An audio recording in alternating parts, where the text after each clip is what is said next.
नमस्कार मित्रों, स्वागत है एक बार फिर से आपका हमारे चैनल जेवी डिवोशनल में। जो भी हमारी वीडियो पहली बार देख रहे हो हमारे चैनल को सब्सक्राइब करना ना भूलें।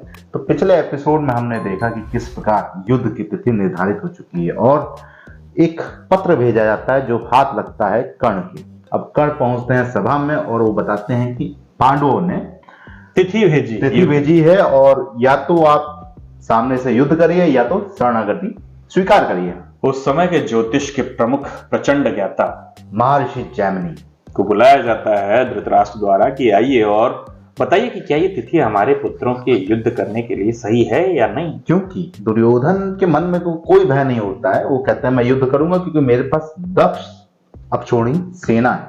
लेकिन धृतराष्ट्र बोलते हैं नहीं, ये पुत्रों के लिए मेरे युद्ध सही रहेगा कि नहीं उसके पहले मैं इसको क्लियर करूंगा।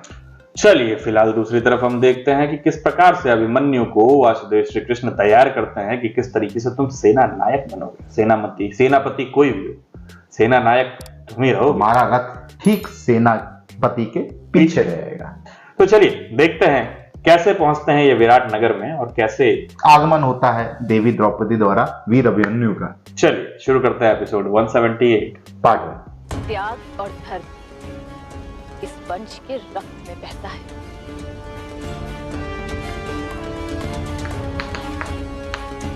मुझे संदेह है साम्राज्ञी, आपके अपमान के प्रतिशोध के लिए मेरे पति और मेरे पुत्र अपने हाथों में शस्त्र उठाने को सज्ज हैं। मुझे लगी रहा इसलिए हमें यह प्रश्न करने का अधिकार है कि आपके लिए बिना किसी स्वार्थ के युद्ध में कौन कौन खड़ा होने वाला है। बात क्यों हुई?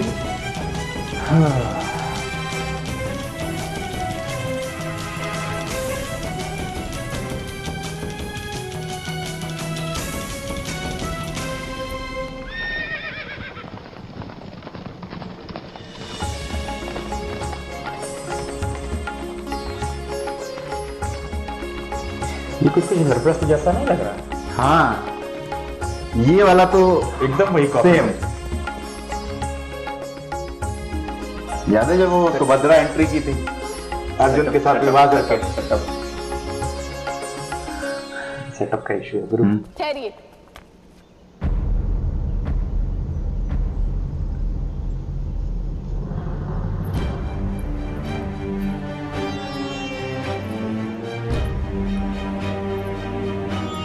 देवी द्रौपदी लग रहा परीक्षा लेंगी। प्रथम स्वागत मैं करूंगी यार।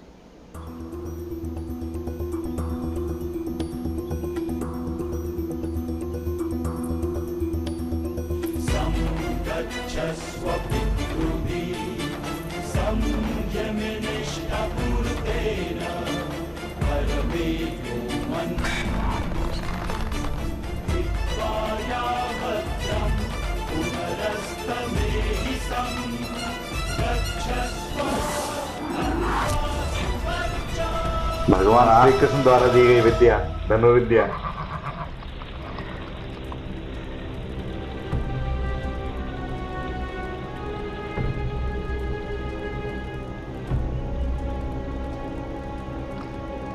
प्रवेश से पहले उत्तर दो, वास्तव में कौन हो तुम?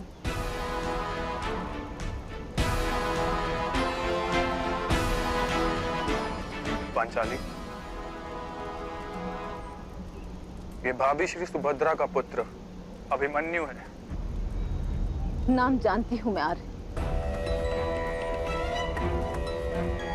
संबंध भी जानती हूं, किंतु ये जानना चाहती हूं कि ये वास्तव में कौन है। जीजी, पुत्र अभिमन्यु, जो सब जानते हैं वो पांचाली नहीं पूछ रही। अर्जुन समझ गए अर्थ।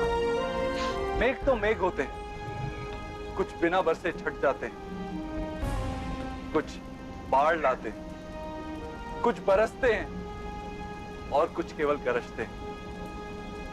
तुम वास्तव में कौन हो अभिमन्यु? बताओ अपनी माता को। बरसने वाले बादल हो या गरजने वाले बादल? मैं मेरे पिता का तीर हूं। रक्त में स्वयं नहाऊंगा, किंतु यश मेरे पिता को दूंगा।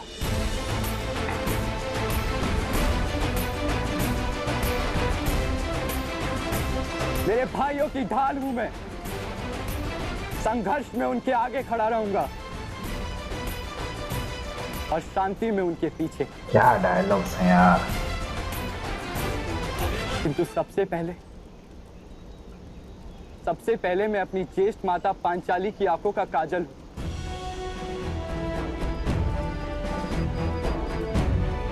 अच्छा, जवाब।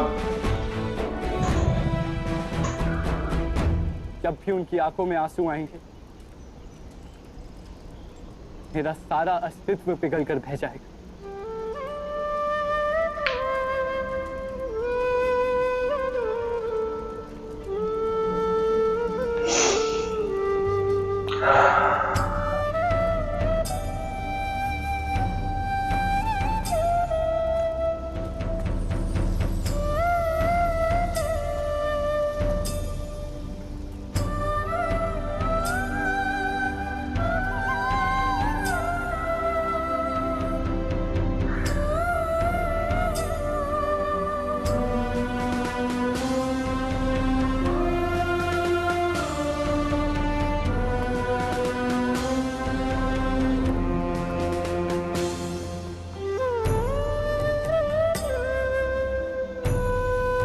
ये मोमेंट्स बड़े प्यारे क्रिएट करते हैं यार ये लोग। यार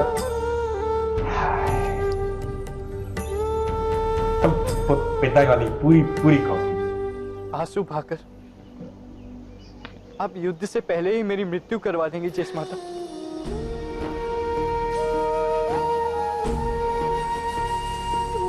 जो बूंद हाथ में छिड़की ना, सीन यार बहुत तगड़ा काम किया वीएफएक्स।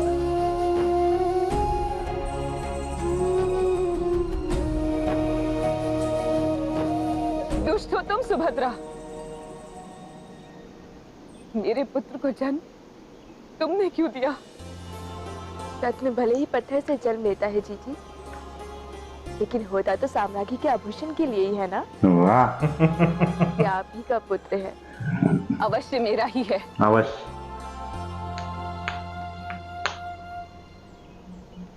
और समय के अंत तक मेरा ही इस रहेगा। पुत्र का नाम अमर रहेगा।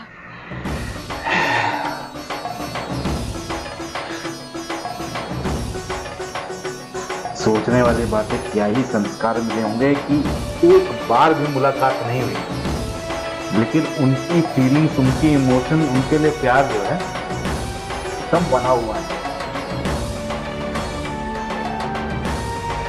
आजकल के समय में जब तक आप किसी साथ टाइम स्पेंड ना कर लो, ना मिल लो, तब तक आप अटैचमेंट होता ही नहीं किसी। अटैचमेंट तो दूर की बात है, आजकल की प्रवृत्ति तो ऐसी है कि दो लोग जहां मिलेंगे वहां तीसरे की बात कड़े शब्दों में या कटुता के साथ करनी स्वाभाविक सी चीज है। मोटिव वही रहता है। हम दो मिले हैं तो तीसरे की बुराई होगी, वही टाइम पास बन जाता है। मारिश जैमनी।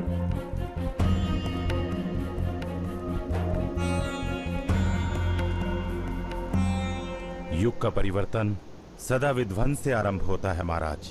ग्रह नक्षत्र की स्थिति एक विराट परिवर्तन की ओर संकेत दे रही है।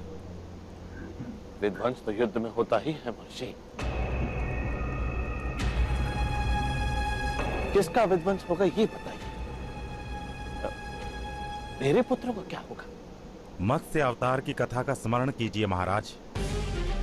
जब ईश्वर ने समग्र पृथ्वी को जल में डुबो दिया था, तब भगवान मनु ने ईश्वर की शरण ली, तो केवल वे ही जीवित रह पाए। उसी तरह इस युद्ध में भी उन लोगों का नाश निश्चित है जो ईश्वर की शरण में नहीं है। यदि आपके पुत्रों ने ईश्वर का त्याग करके ऐश्वर्य का मोह किया है, तो उनका वध निश्चित है महाराज। वाह, वो तो कर ही चुके हैं। कितनी ही सटीक लाइनों में बोला है कि आपको बुरा भी ना लगे है। किंतु मेरे पक्ष में भी सामर्थ्य कम नहीं महर्षि।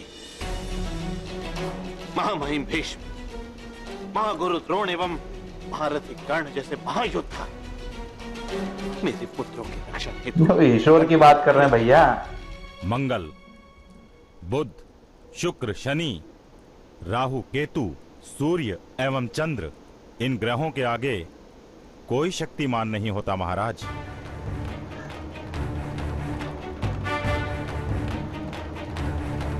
मुझे लग रहा है जिनकी ये मृत्यु का समय आ गया हो उनके पास कोई रक्षण नहीं होता। हाँ, केवल आप उन आघातों के लिए अपने हृदय को सज रख सकते हैं महाराज, बस। तात्पर्य, क्या मेरे किसी पुत्र की मृत्यु होगी युद्ध में? कुरुवंश का संपूर्ण विध्वंस होगा। श्री यार, क्या बीता होगा इस वक्त गांधारी के। भविष्य जानना कभी खतरनाक होता ही है। वज्रपात इस वक्त गांधारी के। केवल वे ही जीवित रहेंगे जिन्हें ईश्वर की रक्षा प्राप्त है। किसे प्राप्त है ईश्वर का रक्षण? उत्तर दीजिए महर्षि। क्या मेरे पुत्रों को ईश्वर का रक्षण प्राप्त नहीं? यदि होता तो आपके हृदय में इतना भय, इतनी चिंता व्याप्त नहीं होती महारानी। निश्चिंत होते हैं आप।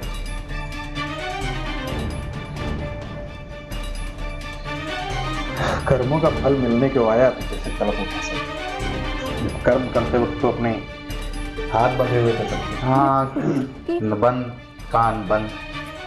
मृत्यु होगी?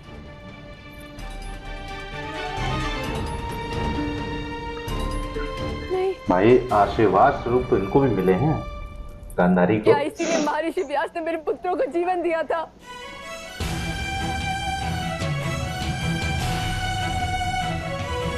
मेरे पुत्रों को जीवित रखने का कुछ तो उपाय होगा ना महर्षि?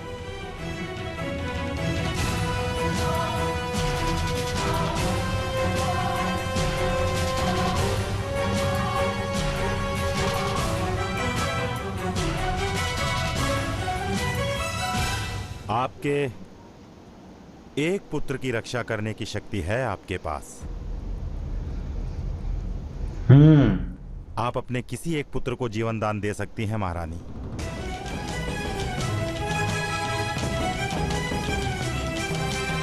100 में से एक पुत्र का रक्षण।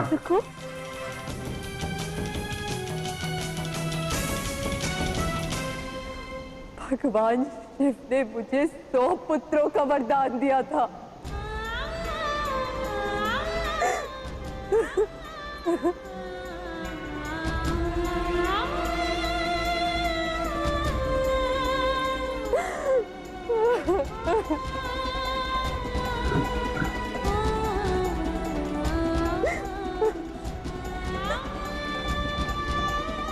पुत्र मेरे पति के साम्राज्य का निर्माण करने वाले थे, विध्वंस करने वाले हैं। और आप कहते हैं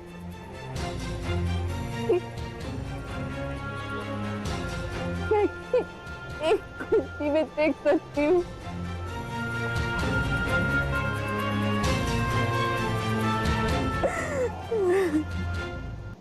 क्या ग्रहों की दिशा और दशा के ऊपर प्रभाव होते हैं हमारे जीवन शैली पे या भविष्य पे?